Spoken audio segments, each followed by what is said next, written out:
জাপানে বর্ণাঢ্য আয়োজনে উদযাপিত হলো মহান বিজয় দিবস। নতুন দেশ করার স্বপ্ন নিয়ে আয়োজন পরিণত এক টুকরো বাংলাদেশে। যুক্তরাষ্ট্রের রোড আইল্যান্ডের ব্রাউন বিশ্ববিদ্যালয়ে বন্দুকধারীর গুলিতে নিহত 2, গুরুতর আহত 8। হামলাকারীকে এখনো ধরা যায়নি। H-1B ভিসার ফি বাড়ানোয় ট্রাম্প প্রশাসনের বিরুদ্ধে যুক্তরাষ্ট্রের 20টি অঙ্গরাজ্যের মামলা। অর্থনীতি ক্ষতিগ্রস্ত করার অভিযোগ। গাজায় শারীরিক ও মানসিকভাবে ক্ষতবিক্ষত শিশুদের জন্য চালু VR থেরাপি। দীর্ঘ যুদ্ধের ভয়াবহ স্মৃতি ভোলানোর প্রত্যাশা। এবং বিষাক্ত বাতাসে ভারতের রাজধানী নয়াদিল্লি কার্যত অচল। বিপজ্জনক স্তরে বাতাসের গুণগত মান। একদিনের ব্যবধানে পরিস্থিতি আরো ভয়াবহ। বিশ্বজুড়ে ঘটে যাওয়া দিনের গুরুত্বপূর্ণ ঘটনাবলী নিয়ে RTVর নিয়মিত আয়োজন সারাদিনের বিশ্বে আপনাদের সবাইকে স্বাগত জানাচ্ছি। আমি হাবিবা আফরোজ।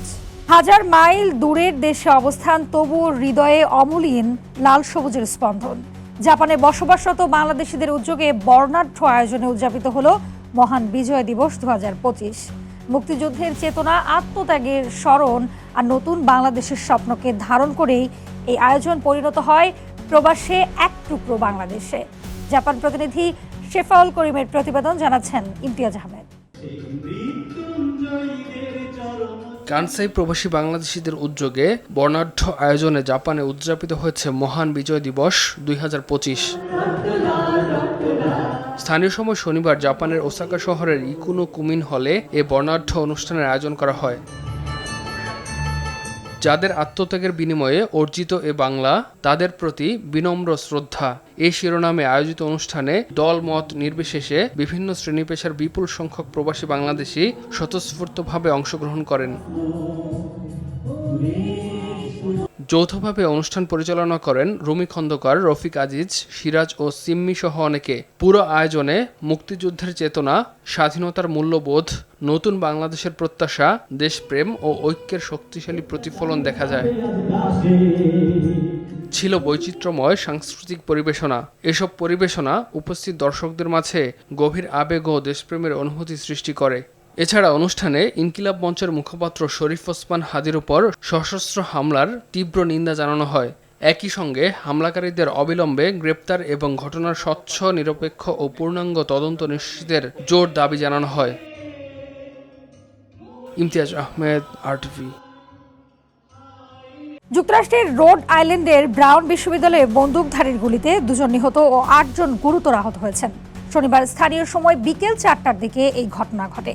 হামলার সময় বিশ্ববিদ্যালয়টিতে পরীক্ষা চলছিল। এ সময় একটি জরুরি বার্তা জারি করে কর্তৃপক্ষ শিক্ষার্থীদের দরজা বন্ধ, ফোন সাইলেন্ট এবং পরবর্তী নির্দেশ না দেওয়া পর্যন্ত লুকিয়ে থাকতে বলে।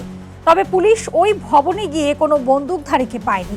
হামলাকারী সেখানে কিভাবে প্রবেশ করে আবার কিভাবে বেরিয়ে গেছে তা এখনো জানা যায়নি। শেষ খবর পর্যন্ত হামলাকারীকে এখনো ধরা যায়নি। সন্দেহভাজন হামলাকারী কালো কাপড় পরা ছিলেন এবং পায়ে হেঁটে তিনি ঘটনাস্থল ত্যাগ করে। সেখানে কোনো ধরনের অস্ত্র পাওয়া যায়নি বলে জানিয়েছেন রোড আইল্যান্ডের মেয়র ব্রেট স্মাইলি। যুক্তরাষ্ট্রের বহুল আলোচিত H-1B ভিসার ফি বাড়ানোয় প্রেসিডেন্ট ডোনাল্ড ট্রাম্প প্রশাসনের বিরুদ্ধে জোটবদ্ধ হয়ে মামলা করেছে 20টি অঙ্গরাজ্য। AFP জানিয়েছে শুক্রবার এই মামলা দায়ের করেন রাজ্যগুলোর অ্যাটর্নি জেনারেলরা। মামলায় তারা অভিযোগ করেন ফি বৃদ্ধির কারণে বিভিন্ন খাতে বিদেশি দক্ষ কর্মীদের নিয়োগ প্রক্রিয়া জটিল ও ব্যয়বহুল হয়ে উঠছে, যা সংশ্লিষ্ট অঙ্গরাজ্যগুলোর অর্থনীতিকে ক্ষতিগ্রস্ত করছে। বিস্তারিত তুলে ধরছেন আরাফাত ইয়াসার। যুক্তরাষ্ট্রের নাগরিকদের কাজের সুযোগ করে দিতে বিদেশি কর্মীদের ভিসা জটিলতায় ফেলেছে ট্রাম্প প্রশাসন। $1,500 H-1B ভিসার ফি অস্বাভাবিক মাত্রায় বাড়িয়ে করা হয়েছে $1 লক্ষ। এই পদক্ষেপকে চ্যালেঞ্জ জানিয়ে প্রশাসনের বিরুদ্ধে মামলা করেছেন 20টি অঙ্গরাজ্যের অ্যাটর্নি জেনারেলরা। মামলার প্রধান বাদী ক্যালিফোর্নিয়ার অ্যাটর্নি জেনারেল রব বনোটা এবং অন্য একটি অঙ্গরাজ্যের অ্যাটর্নি জেনারেল জয় ক্যাম্পবেল। এই 2 অঙ্গরাজ্যের অ্যাটর্নি জেনারেলের সঙ্গে যুক্ত হয়েছেন Arizona, Colorado, Connecticut, Delaware, Hawaii, Illinois, Maryland, Michigan, Minnesota, Nevada, North Carolina, New Jersey, New York, Oregon, Rhode Island, Vermont, Washington এবং উইসকনসিনের অ্যাটর্নি জেনারেলরাও। মামলার অভিযোগপত্রে প্রধান বাদী রব বনোটা বলেন, প্রেসিডেন্ট ট্রাম্পের নেতৃত্বাধীন প্রশাসন H-1B ভিসার ফি $1 লাখ উন্নীত করেছে, যা অপ্রয়োজনীয়, অযৌক্তিক এবং অবৈধ। এই পদক্ষেপের জেরে ভিসার জন্য দক্ষ বিদেশি কর্মীরা চাপে পড়েছেন। অন্যদিকে যুক্তরাষ্ট্রের শ্রমবাজারেও ঘাটতি দেখা দিয়েছে। যুক্তরাষ্ট্রের পরিসংখ্যান বিভাগের তথ্য বলছে 2004 সাল থেকে শুরু হওয়া এই প্রকল্পের আওতায় প্রতি বছর 85,000 বিদেশি কর্মীকে যুক্তরাষ্ট্রে প্রবেশ ও কাজের অনুমতি দেয়া হয়। এই ভিসার আরও একটি সুবিধা ছিল নাগরিকত্বের সুযোগ। H-1B ভিসাধারীরা স্থায়ীভাবে যুক্তরাষ্ট্রে বসবাসের জন্য সহজেই অনুমতি পেয়ে যান, আর স্থায়ী বসবাসের অনুমতি প্রাপ্তির 5 বছর পর নাগরিকত্বের জন্য আবেদন করলে তাও মঞ্জুর করে যুক্তরাষ্ট্র। এদিকে বিভিন্ন বেসরকারি কোম্পানির পাশাপাশি H-1B ভিসার ফি বাড়ানোর নেতিবাচক প্রভাব পড়েছে যুক্তরাষ্ট্রের প্রযুক্তি, শিক্ষা ও চিকিৎসা খাতে। ভিসা ফি বেড়ে যাওয়ায় আবেদনের হারও কমে গেছে।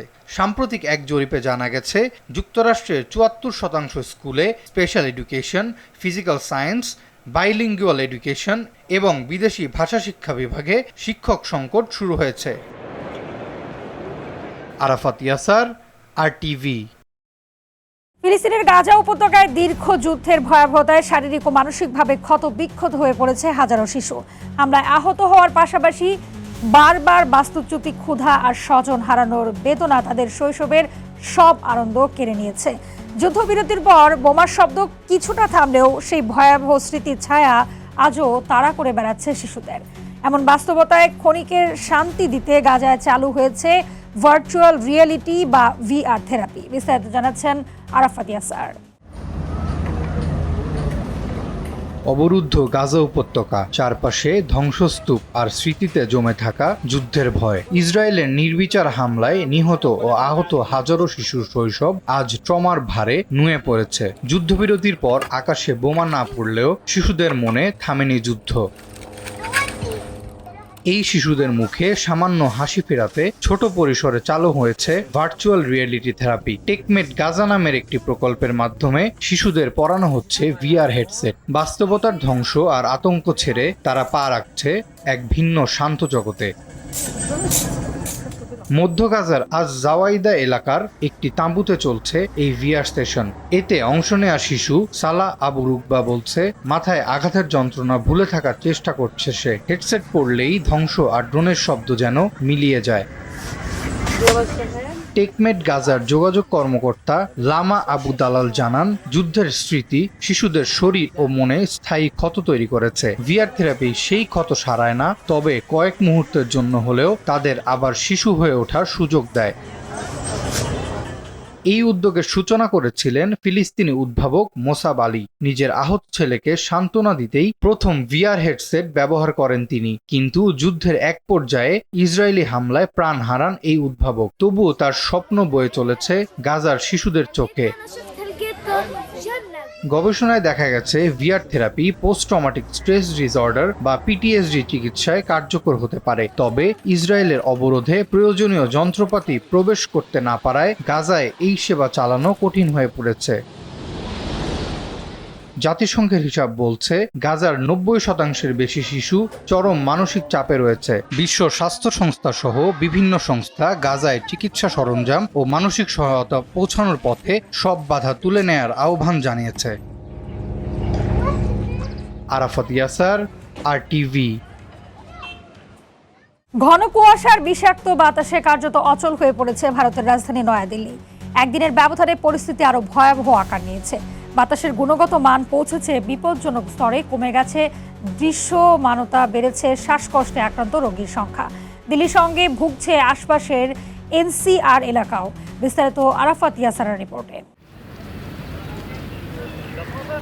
ধোঁয়াশার চাদরে ঢাকা ভারতের রাজধানী নয়াদিল্লি। চোখ জ্বালানো, শ্বাস নিতে কষ্ট আর চারপাশের ধূসর অন্ধকার। বিষাক্ত বাতাসে বন্দী কোটি মানুষের জীবন।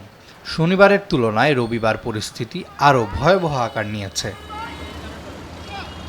ভারতের কেন্দ্রীয় দূষণ নিয়ন্ত্রণ বোর্ডের তথ্য বলছে, রবিবার সকাল 7টায় দিল্লির এয়ার কোয়ালিটি ইন্ডেক্স বা AQI পৌঁছেছে 491-এ, যেখানে আগের দিন ছিল 431, অর্থাৎ বাতাসের মান সরাসরি ভয়ানক পর্যায়ে।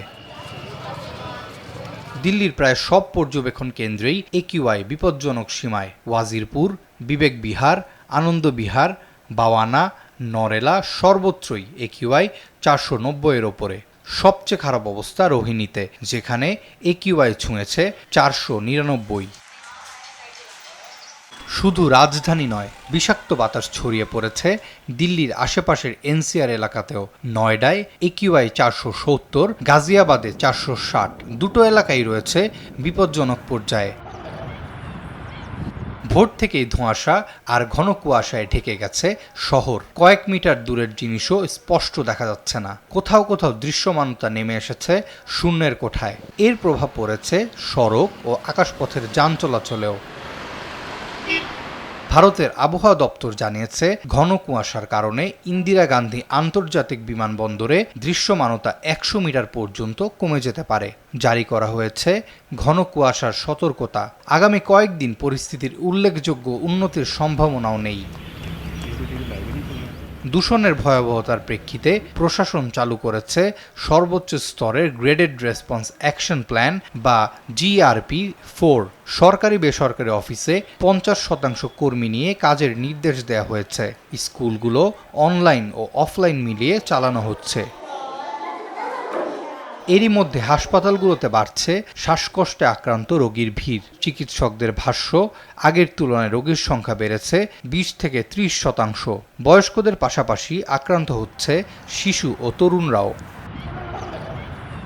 বিষাক্ত বাতাসে শ্বাসরুদ্ধ দিল্লি। যতদিন না দূষণের লাগাম টানা চায়, ততদিন রাজধানীর আকাশে স্বস্তির নিঃশ্বাস ফিরবে, সে আশাই এখন সবচেয়ে বড় প্রশ্ন।